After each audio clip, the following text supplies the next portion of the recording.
Hello everyone, welcome to this lecture. आज इस video का टॉपिक है ऑब्जेक्टिव्स ऑफ मैनेजमेंट। मैंने मैनेजमेंट से रिलेटेड और भी वीडियोस अपलोड करी है, तो वो आप डिस्क्रिप्शन बॉक्स में मैनेजमेंट की प्लेलिस्ट के अंदर देख सकते हैं। और अगर आपको मीनिंग ऑफ मैनेजमेंट समझना है तो वो भी उस प्लेलिस्ट में होगा। So let's start with today's topic, objectives of management. तो अगर मैं ऑब्जेक्टिव्स ऑफ मैनेजमेंट की क्लासिफिकेशन बताऊं तो इसको तीन में डिवाइड किया गया है। फर्स्ट, ऑर्गेनाइजेशनल और economic objectives, second social objectives and third personal objectives. तो चलो हम इसे एक एक करके डिटेल में समझते हैं। फर्स्ट ऑब्जेक्टिव इज ऑर्गेनाइजेशनल और इकोनॉमिक ऑब्जेक्टिव्स। किसी भी ऑर्गेनाइजेशन का जो सबसे इम्पोर्टेंट या सबसे मेन ऑब्जेक्टिव होता है वो इकोनॉमिक ऑब्जेक्टिव ही होता है। इसमें इंक्लूड होता है survival, profit, growth, efficiency and innovation. So management ये इंश्योर करता है कि ऑर्गेनाइजेशन इकोनॉमिक ऑब्जेक्टिव्स को अचीव कर पाए। फॉर एग्जाम्पल, सर्वाइवल के लिए मैनेजमेंट इंश्योर करेगा कि जितने की कॉस्ट पड़ी है किसी भी प्रोडक्ट को बनाने की, उससे ज्यादा में बेचे, उससे कम में नहीं बेचे। फॉर एग्जाम्पल, अगर 20 रुपीज का पेन बना है तो हम 20 से या 20 से कम में नहीं बेचेंगे, हम 20 से ज्यादा ही बेचेंगे। इतना प्रॉफिट मार्जिन रखेंगे कि ऑर्गेनाइजेशन एग्जिस्ट करे, लॉस में ना जाए। सिमिलरली, प्रॉफिट के लिए भी इतना प्रॉफिट मार्जिन रखना है जिससे कि मैक्सिमाइज हो जाए प्रॉफिट और शेयर होल्डर्स को मैक्सिमम रिटर्न मिले, राइट। ये हेल्प करता है इकोनॉमिक ऑब्जेक्टिव अचीव करने के लिए।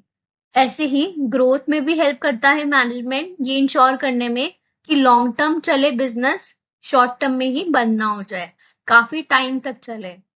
और फिर एफिशिएंसी, मैनेजमेंट इसमें भी बहुत इंपॉर्टेंट रोल प्ले करता है कि जो हमारी कॉस्ट है वो मिनिमम से मिनिमम लगे और जो हमारा आउटपुट प्रोड्यूस हो वो मैक्सिमम हो। मतलब रिसोर्सेस तो कम लगे बट जो हमारा आउटपुट निकल के आ रहा है, जो हमारे गुड्स प्रोड्यूस हो रहे हैं वो मैक्सिमम निकले, मतलब रिटर्न ज्यादा हो, इनपुट से ज्यादा हो, राइट। फिर इनोवेशन भी, इनोवेशन कैसे, क्रिएटिव न्यू आइडियाज बनाना। अब मैनेजमेंट हेल्प करता है एक डायनामिक एनवायरनमेंट में रहने के लिए। डायनामिक मतलब चेंज होना विद द चेंजिंग एनवायरनमेंट। तो मैनेजमेंट हमें हेल्प करता है जितने भी चेंजेस हो रहे हैं एनवायरनमेंट में उसके साथ चेंज होना। फॉर एग्जांपल, टेक्नोलॉजीज में चेंज हो रहा है, जो भी न्यू अपग्रेडेशन आ रहे हैं तो मैनेजमेंट हेल्प करता है उन चेंजेस को अपनाने में, अपग्रेड करने में, इवॉल्व होने में। इसी तरह से मैनेजमेंट हमें हेल्प करता है, ऑर्गेनाइजेशन को हेल्प करता है इनोवेट करने में। सो ये सारे थे economic objectives. Second objective of management is social objective. Social objective वो ऑब्जेक्टिव होते हैं जो हेल्प करते हैं बेनिफिट प्रोवाइड करने में, किसको, सोसाइटी को। तो क्या क्या इसमें इंक्लूड होता है, सोशल रिस्पॉन्सिबिलिटी, क्योंकि ऑर्गेनाइजेशन सोसाइटी का पार्ट है इसलिए वो रिस्पॉन्सिबल है सोसाइटी को प्रोटेक्ट करने के लिए, हार्म ना करने के लिए और बेनिफिट्स प्रोवाइड करने के लिए। For example, eco friendly goods का यूज करना जिससे कि हार्म ना पहुंचे, किसको, सोसाइटी को। तो ऐसे सोशली रिस्पॉन्सिबल बनाता है मैनेजमेंट, किसको, ऑर्गेनाइजेशन को। Second, employ welfare. जितने भी एम्प्लॉयज काम कर रहे हैं ऑर्गेनाइजेशन में, इंश्योर करना कि उनको इक्वल अपॉर्चुनिटीज मिले, डिस्क्रिमिनेशन ना हो, बायसनेस ना हो। तो ये सब भी मैनेजमेंट हेल्प करता है।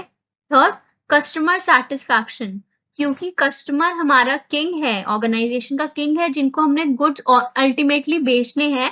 तो उनकी जो भी एक्सपेक्टेशंस हैं उनको मीट करना, क्वालिटी को डिग्रेड नहीं करना। तो ये सब चीजें भी मैनेजमेंट हेल्प करता है ऑर्गेनाइजेशन को। फिर है कम्युनिटी डेवलपमेंट। इन सब में वो आ जाता है जितने भी इनिशिएटिव्स लेते हैं मैनेजमेंट के, हेल्प करता है इनिशिएटिव्स लेने में जिससे कि ऑर्गेनाइजेशन की इमेज इंप्रूव हो और हम सोसाइटी के लिए भी बेनिफिट प्रोवाइड करें। सो ये सारे थे सोशल ऑब्जेक्टिव्स ऑफ मैनेजमेंट। अब नेक्स्ट है personal objectives. So personal objectives of management concern होते हैं with different needs of individuals. जितने भी एम्प्लॉयज ऑर्गेनाइजेशन में काम कर रहे हैं वो डिफरेंट होंगे, उनकी नीड्स डिफरेंट होंगी। तो हर एक नीड को फुलफिल करना जिससे कि वो कॉन्टिन्यूसली वहां पे काम करते रहे, रिटेंशन रेट बढ़े और वो छोड़कर ना जाए ऑर्गेनाइजेशन। इस वजह से ये नीड्स कंप्लीट करनी होती है, क्योंकि एम्प्लॉयज होंगे तभी तो काम होगा ना। कोई इंसान तो चाहिए ना जो काम कर सके। तो अगर उनकी नीड्स ही पूरी नहीं होगी तो वो ऑर्गेनाइजेशन की नीड्स कैसे फुलफिल कर पाएंगे? अगर वो खुश ही नहीं होंगे तो हमें उनकी नीड्स को भी देखना पड़ता है। तो मैनेजमेंट हेल्प करती है जितने भी ऑर्गेनाइजेशन में एम्प्लॉइज है उनकी नीड्स को फुलफिल करने में। तो क्या क्या नीड हो सकती है पर्सनल या इंडिविजुअल ऑब्जेक्टिव्स में? सबसे पहले है financial needs. For example salary, perks. Salary के लिए ही लोग काम करते हैं, अगर सैलरी नहीं होगी तो कोई फ्री में काम तो करेगा नहीं, ठीक है। Second, social needs. अब वहां पे वो काम तो कर रहे हैं बट उनको सेंस ऑफ बिलोंगिंगनेस भी होना चाहिए कि उनके फ्रेंड्स हो, टीम वर्क हो, कॉपरेशन हो। अगर कोई अच्छे से बात नहीं करेगा, डिस्क्रिमिनेशन होगा, तो फिर वहां पे वर्क करना बहुत मुश्किल हो जाएगा एम्प्लॉइज के लिए, राइट। तो इस वजह से ये सोशल नीड्स को भी प्रमोट करता है management through team work. Next, higher level needs.